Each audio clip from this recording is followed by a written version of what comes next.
Cold war या शीत युद्ध 20th सेंचुरी के सेकंड हाफ में लगभग 45 साल तक चलने वाला वह समय था जिसमें यूएसए और यूएसएसआर के बीच टेंशन्स और कॉन्फ्लिक्ट की सिचुएशन थी। कोल्ड वॉर यह टर्म पहली बार बर्नार्ड बरूच ने प्रयोग की थी, जो कि एक अमेरिकन फाइनेंशियर एंड स्टेट्समैन थे।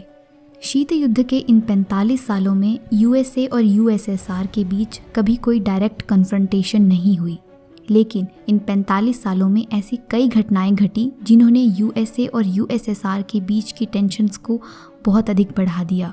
कई बार तो ऐसा लगता था कि कहीं इन दोनों देशों के बीच की दुश्मनी की वजह से पूरा विश्व किसी तीसरे विश्व युद्ध की ओर ना धकेल दिया जाए। This strained relationship between USA and USSR is termed as cold war. यह ना तो युद्ध की स्थिति थी और ना ही शांति की। युद्ध की इसलिए नहीं क्योंकि यूएस और यूएसएसआर के बीच कभी कोई डायरेक्ट कॉन्फ्रंटेशन नहीं हुई, और शांति की इसलिए नहीं क्योंकि चाहे यूएसए और यूएसएसआर के बीच कभी डायरेक्टली युद्ध नहीं हुआ, लेकिन बहुत से प्रॉक्सी वॉर हुए। प्रॉक्सी वॉर का मतलब है कि दो दुश्मन एक दूसरे के साथ बिल्कुल आमने सामने नहीं लड़ रहे, लेकिन अगर कोई दूसरी जगह कोई दो लोग लड़ रहे हैं तो एक दुश्मन जाके किसी एक की साइड ले लेगा और दूसरा किसी दूसरे की, और फिर वो आपस में आमने सामने ना लड़कर उन दोनों के थ्रू अपनी लड़ाई को अंजाम देंगे। Beginning of cold war. Cold war की शुरुआत को लेकर अलग अलग हिस्टोरियंस के डिफरेंट व्यू पॉइंट्स हैं, पर हम उस व्यू पॉइंट की बात करेंगे जिसे most of the historians accept करते हैं। तो बात है वर्ल्ड वॉर 2 के टाइम की। जैसा कि हम सब जानते हैं कि वर्ल्ड वॉर 2 में 2 ग्रुप ऑफ कंट्रीज़ थे जो कि आपस में लड़ रहे थे। अगर आप वर्ल्ड वॉर 2 के बारे में कुछ भी नहीं जानते तो आई थिंक आप लोगों को वर्ल्ड वॉर 2 पर हमारी जो वीडियो है वो देखनी चाहिए। उसका लिंक आपको नीचे डिस्क्रिप्शन बॉक्स और ऊपर आई बटन में मिल जाएगा।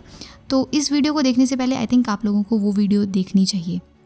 सो ये 2 ग्रुप ऑफ कंट्रीज़ थे, allied power and axis power. Axis power की मुख्य कंट्रीज़ थी नाज़ी जर्मनी, इटली और एम्पायर ऑफ जापान। वहीं दूसरी और अलाइड पावर की मुख्य कंट्रीज़ थी United kingdom, France, USA and USSR. 1945 में जब वर्ल्ड वॉर 2 का अंत हुआ और अलाइड पावर्स ने मिलकर एम्पायर ऑफ जापान और नाज़ी जर्मनी को हरा दिया, तो उस समय 2 सुपर पावर्स पूरी दुनिया के सामने उभर कर आईं, और वो थीं यूएसए और यूएसएसआर। अब आपके दिमाग में एक प्रश्न आ सकता है कि अलाइड पावर्स में तो यूके और फ्रांस भी थे, तो यूएसए और यूएसएसआर ही क्यों सुपर पावर्स बनी? इसका कारण था वर्ल्ड वॉर 2, जो कि लगभग 6 साल तक लगातार चला था और जिसका main battle ground European continent था। इसलिए सबसे ज़्यादा डिस्ट्रक्शन भी यूरोपियन कंट्रीज़ में ही हुई थी, और लगभग 60 मिलियन लोगों के मरने की वजह से यूरोपियन कंट्रीज़ बहुत ज़्यादा कमज़ोर हो गई थी और वहाँ की इकोनॉमी भी बहुत ज़्यादा गिर गई थी। यही कारण था कि फ्रांस और यूनाइटेड किंगडम सुपर पावर्स नहीं बन पाए। तो अब बचे यूएसए एंड यूएसएसआर। तो चलिए अब जानते हैं इन दोनों कंट्रीज़ में उस टाइम किस तरह का जो इकोनॉमिक सिस्टम चलता था और किस तरह की डेमोक्रेसीज थी। तो पहले यूनाइटेड स्टेट्स ऑफ अमेरिका की बात करते हैं। यूनाइटेड स्टेट्स ऑफ अमेरिका उस समय एक लिबरल डेमोक्रेसी थी जो कि कैपिटलिज्म पर बेस्ड थी, जो कि आज भी है। और इसी के साथ साथ अमेरिका उस समय इकलौती ऐसी कंट्री थी जिसके पास न्यूक्लियर वेपन्स थे। साथ ही यूएसए के पास दुनिया की सबसे स्ट्रॉन्ग इकोनॉमी और स्ट्रॉन्गेस्ट इंडस्ट्री भी थी। वहीं दूसरी ओर यूएसएसआर यानी union of Soviet socialist republics या सिंपली द सोवियत यूनियन एक फेडरल स्टेट थी 15 रिपब्लिक्स की, जो कि एक कम्युनिस्ट रिजीम के अंडर काम करते थे और उन्हें एक सिंगल पार्टी रूल किया करती थी। और यूएसएसआर की स्थापना 1922 में हुई थी। यूएसएसआर दुनिया का सबसे ज़्यादा लैंड एरिया कवर करता था। ये दुनिया का 1/6 लैंड एरिया कवर किया करता था। यूएसए में कैपिटलिस्ट इकोनॉमी थी, वहीं यूएसएसआर कम्युनिस्ट इकोनॉमी वाले देशों का एक ग्रुप था। अगर आप लोग कैपिटलिज्म और कम्युनिज्म के बारे में ज़्यादा नहीं जानते और इस बारे में जानना चाहते हैं और चाहते हैं कि हम इस पर एक वीडियो बनाएं, तो हमें कमेंट करके बताइएगा and we will surely make a video on this topic. So इस तरह कम्युनिस्ट और कैपिटलिस्ट विचारधारा के कारण ये दोनों कंट्रीज़ एक दूसरे से आइडियोलॉजिकली काफ़ी डिफ़र करती थी।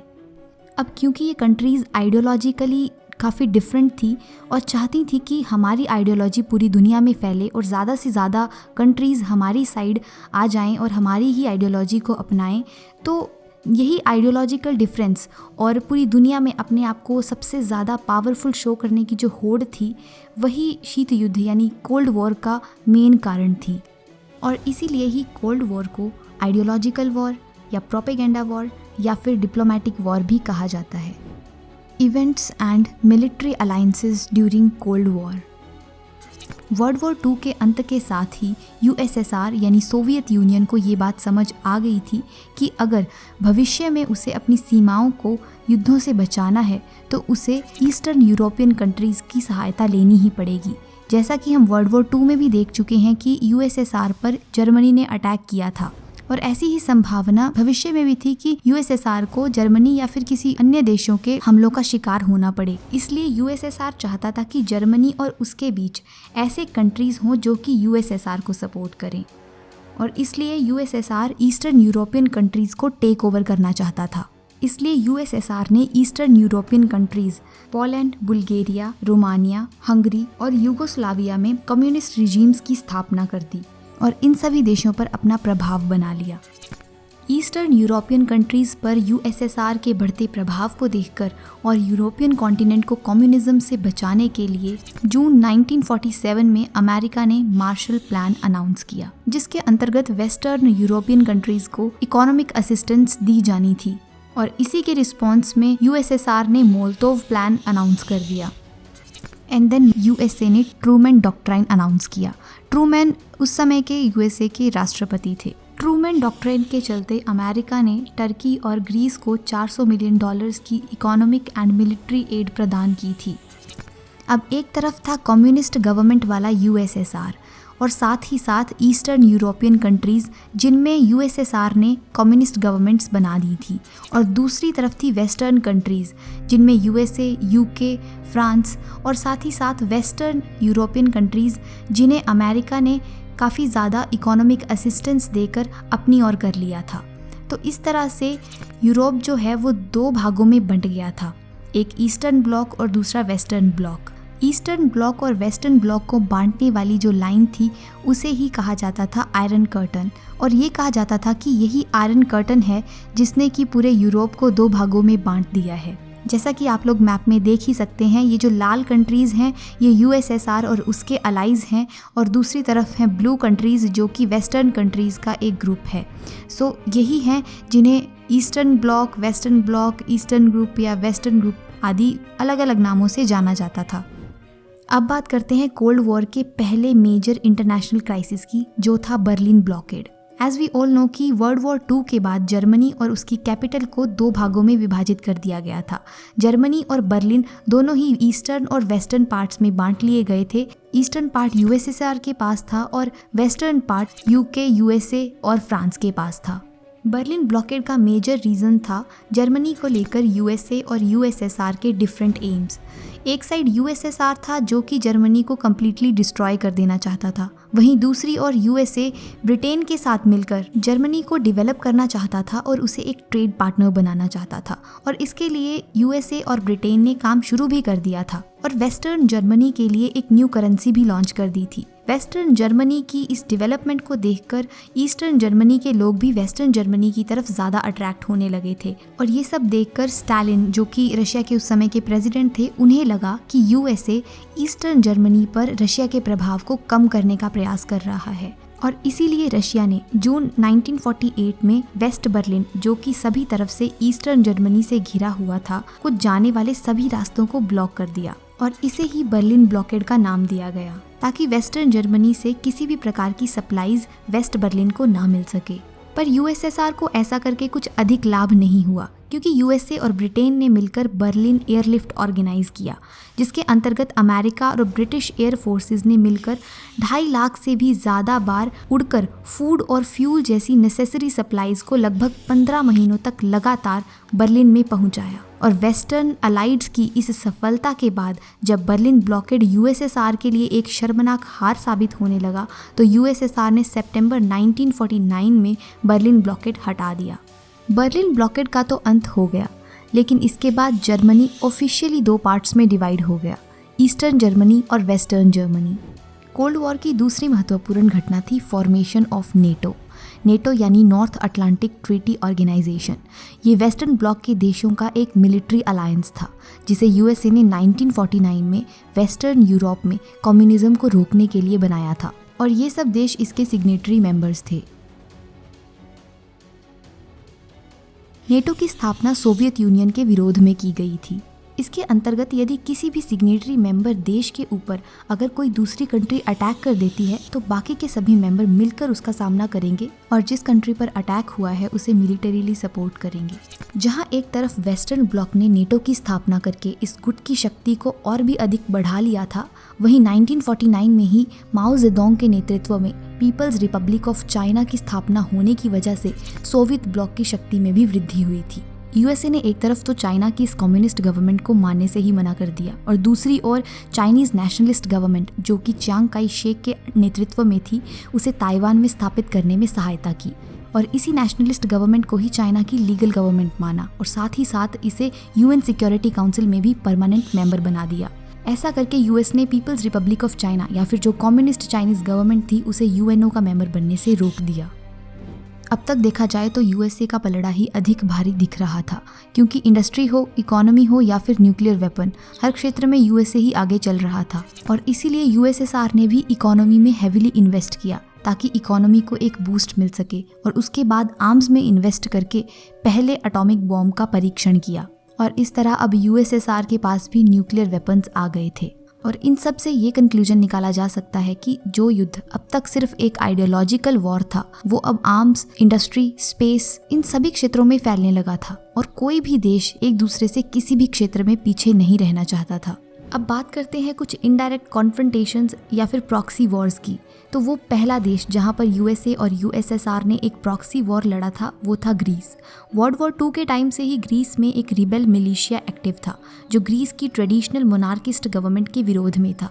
इस रिबेल कम्युनिस्ट मिलिशिया को यूएसएसआर की सपोर्ट प्राप्त थी और साथ ही साथ यूगोस्लाविया भी इसे हथियार देकर सपोर्ट कर रहा था। वहीं ग्रीस की ट्रेडिशनल मोनार्किस्ट गवर्नमेंट को यूएसए और ब्रिटेन मिलकर फाइनेंशियल सपोर्ट दे रहे थे।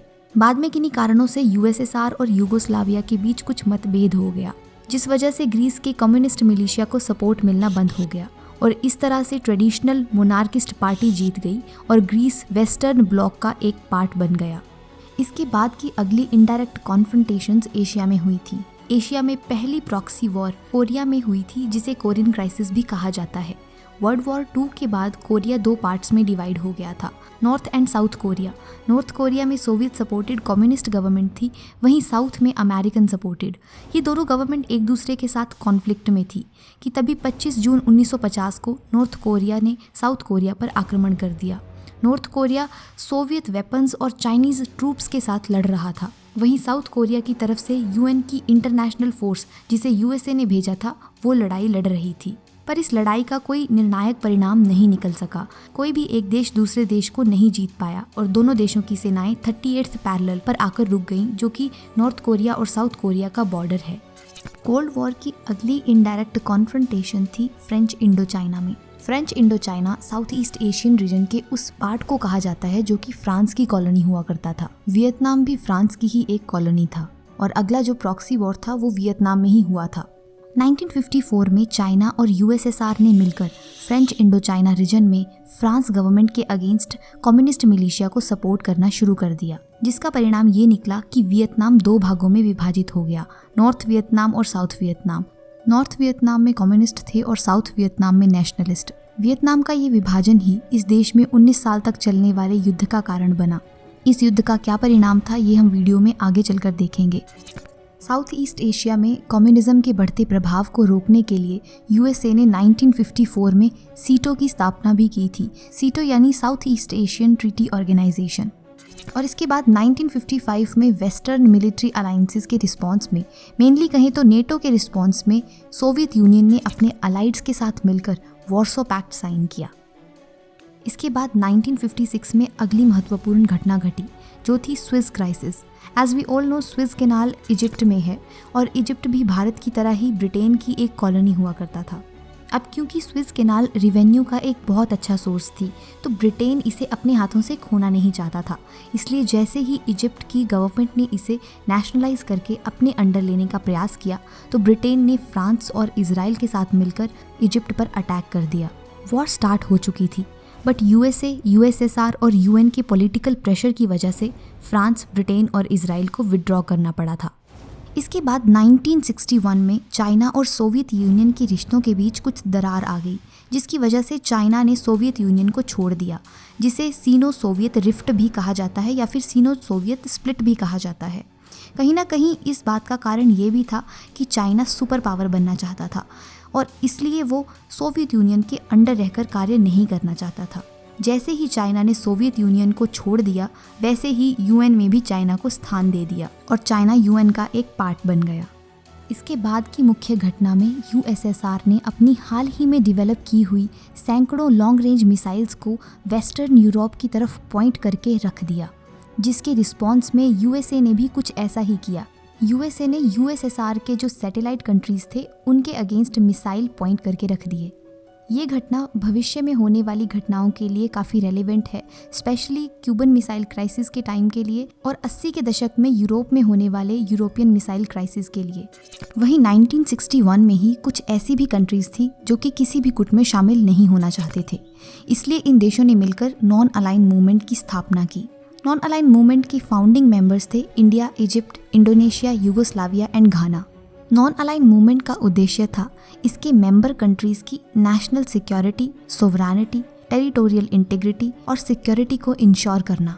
और इस तरह नॉन अलाइन मूवमेंट ने ये संदेश दिया कि दुनिया में ऐसे भी देश हैं जो कि चाहते हैं कि इस तनावपूर्ण स्थिति का अंत हो और पूरी दुनिया शांति के मार्ग पर आगे बढ़े। इसके बाद की मुख्य घटना थी 1962 का क्यूबन मिसाइल क्राइसिस। जिस तरह यूएसए ने यूरोप और एशिया में कम्युनिज्म को कंटेन करने के लिए काफ़ी प्रयास किए थे, उसी तरह से यूएसए ने लैटिन अमेरिका में भी कम्युनिज्म को काफ़ी हद तक कंटेन कर दिया था। बट अमेरिका क्यूबा की कम्युनिस्ट गवर्नमेंट को ओवरथ्रो करने में असफल रहा था और यही आगे चलकर क्यूबन मिसाइल क्राइसिस का कारण बना। तो कहानी कुछ इस तरह से है कि क्यूबा, जो कि अमेरिका के बिल्कुल बगल में ही स्थित है, एक कम्युनिस्ट कंट्री और साथ ही साथ सोवियत अलाय भी था। और इसी बात का फायदा उठाकर सोवियत यूनियन ने अपनी न्यूक्लियर मिसाइल्स को क्यूबा में लाकर उन्हें यूएसए की तरफ को पॉइंट करके स्टेशन कर दिया। जैसे ही यूएसए को इस बात का पता चला तो यूएसए ने इसे अपनी सिक्योरिटी पर एक बहुत बड़ा थ्रेट माना। और फिर क्या था, यूएसए ने भी अपनी 7th न्यूक्लियर फ्लीट क्यूबा की तरफ भेज दी और अब दोनों देशों की सेनाएं एक दूसरे के आमने सामने थी और लिटरली लड़ाई शुरू ही होने वाली थी। पूरी दुनिया ने अपनी सांसें थाम ली थी, यहाँ तक कि कुछ देशों ने तो वर्ल्ड वॉर 3 के लिए खुद को प्रिपेयर करना भी शुरू कर दिया था।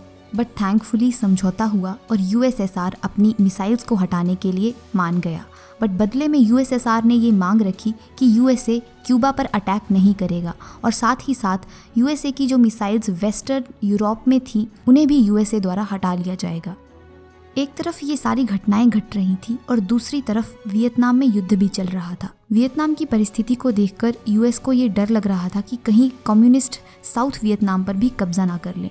इसलिए यूएसए ने ये योजना बनाई कि 5 लाख से अधिक सोल्जर्स के साथ नॉर्थ वियतनाम पर अटैक किया जाएगा। बट फ्रांस, जो कि इस रीजन का कॉलोनाइजर था, वो यूएस के इस निर्णय से सहमत नहीं था, क्योंकि फ्रांस चाहता था कि सब कुछ शांति से निपटे। इसी कारण से 1967 के आते आते फ्रांस ने यूएसए से दूरी बना ली थी और साथ ही साथ फ्रांस ने नेटो को भी छोड़ दिया था। एंड देन 1973 में कम्युनिस्ट्स वियतनाम में वॉर जीत गए और यूएस को हार का मुंह देखना पड़ा, जिसकी वजह से पूरी दुनिया में यूएस की इमेज भी काफ़ी डाउन हुई थी। अब क्योंकि कम्युनिस्ट्स युद्ध जीत गए थे और इस सिचुएशन का फ़ायदा उठाने के लिए और कम्युनिस्टों का प्रभाव पूरी दुनिया में स्थापित करने के लिए यूएसएसआर ने 1975 में अफ्रीकन कॉन्टिनेंट के न्यूली इंडिपेंडेंट कंट्रीज़ में कम्युनिस्ट्स को सपोर्ट करना शुरू कर दिया और वहीं दूसरी ओर अफ़गानिस्तान की कम्युनिस्ट गवर्नमेंट को सपोर्ट करना शुरू कर दिया, जो कि अफ़गानिस्तान के ही एक रेडिकल इस्लामिस्ट और टेररिस्ट ग्रुप मुजाहिदीन के साथ सत्ता में आने के लिए लड़ाई लड़ रही थी। अफ़गानिस्तान की कम्युनिस्ट गवर्नमेंट के सपोर्ट के लिए यूएसएसआर ने अपनी आर्मी भेजी थी। बदले में यूएसए ने अफ़गानिस्तान में कम्युनिज्म को रोकने के लिए मुजाहिदीन, जो कि एक टेररिस्ट ग्रुप था, उसे ही सपोर्ट करना शुरू कर दिया। अमेरिका के इस निर्णय की वजह से कई देशों ने अमेरिका की निंदा भी की थी। इसके बाद 1981 में यूरोप में मिसाइल क्राइसिस हुआ, जिसमें यूएसएसआर ने अपनी मिसाइल्स को अपग्रेड किया और इस बार उसने अपने मिसाइल्स को और भी अधिक प्रिसाइज करके वेस्टर्न यूरोप की तरफ पॉइंट करके रख दिया। बदले में यूएसए ने भी ऐसा ही किया, उसने ईस्टर्न यूरोप और सोवियत यूनियन के अलाइज कंट्रीज की तरफ को अपनी मिसाइल्स पॉइंट कर दी। ये वो टाइम था जब आर्म्स रेस अपनी चरम सीमा पर थी और यूएसएसआर अपने जीएनपी यानी ग्रोस नेट प्रोडक्ट का 14% केवल आर्म्स में ही इन्वेस्ट किया करता था। आगे बात करेंगे कि किस तरह से कोल्ड वॉर की जो टेंशन थी वो रिड्यूस हुई, जिसे हम फ्रेंच भाषा में डेटॉन्ट शब्द से जानते हैं। डेटॉन्ट का शाब्दिक अर्थ है रिडक्शन ऑफ टेंशन या फिर रिलैक्सेशन। डेटॉन्ट की प्रोनाउंसिएशन फ्रेंच भाषा में कुछ अलग तरह से है। जैसा कि हमने पीछे भी डिस्कस किया था कि 1960 में यूएसएसआर ने न्यूक्लियर वेपन्स के मामले में यूएसए की बराबरी कर ली थी, बट दोनों देश कहीं ना कहीं इस बात को जानते थे कि ये हथियार कितने खतरनाक हैं और अगर किसी एक देश ने भी गलती से इन हथियारों का प्रयोग कर दिया तो दूसरा देश भी इसके प्रयोग से पीछे नहीं हटेगा, और अगर कभी गलती से भी इन हथियारों का प्रयोग हो जाता तो पूरी पृथ्वी का विनाश होना तय था। और इसी बात को ध्यान में रखते हुए 1963 में न्यूक्लियर टेस्ट बैन ट्रीटी को साइन किया गया और इसके बाद 1972 में सॉल्ट 1 यानी strategic arms limitation treaty sign की गई और इसके बाद 1973 में लियोनिड ब्रेनेव, जो कि यूएसएसआर की जो कम्युनिस्ट पार्टी थी उसकी सेंट्रल कमेटी के जनरल सेक्रेटरी थे, वो यूएसए में 9 डेज की विजिट पर गए ताकि आर्म्स लिमिटेशंस पर और अधिक जोर दिया जा सके। यही वो समय था जब यूएसए और यूएसएसआर के बीच की टेंशन्स कम हो रही थी और इसे ही इरा ऑफ डेटॉन्ट कहा जाता है। 1985 के आते आते यूरोपियन यूनियन की इकोनॉमिकल हालत भी थोड़ी डाउन चली गई थी। ऑल्दो उन्होंने इकोनॉमिक रिफॉर्म्स लाए बट उनसे भी उन्हें कुछ अधिक लाभ नहीं हुआ और फिर इसके बाद यूएसएसआर ने अफगानिस्तान से भी पुल आउट कर लिया और साथ ही साथ अफ्रीका के भी जो कम्युनिस्ट मिलिशिया ग्रुप्स थे उन्हें सपोर्ट करना बंद कर दिया। End of cold war. 1991 में सोवियत यूनियन के टूट जाने के बाद सोवियत यूनियन और ईस्टर्न यूरोप में कम्युनिज्म कोलैप्स हो गया एंड 31 जुलाई 1991 को American president George Bush and Soviet leader Michael Gorbachev ने ऐतिहासिक स्टार्ट 1 ट्रीटी को मॉस्को समिट के दौरान साइन किया and this marks the end of cold war.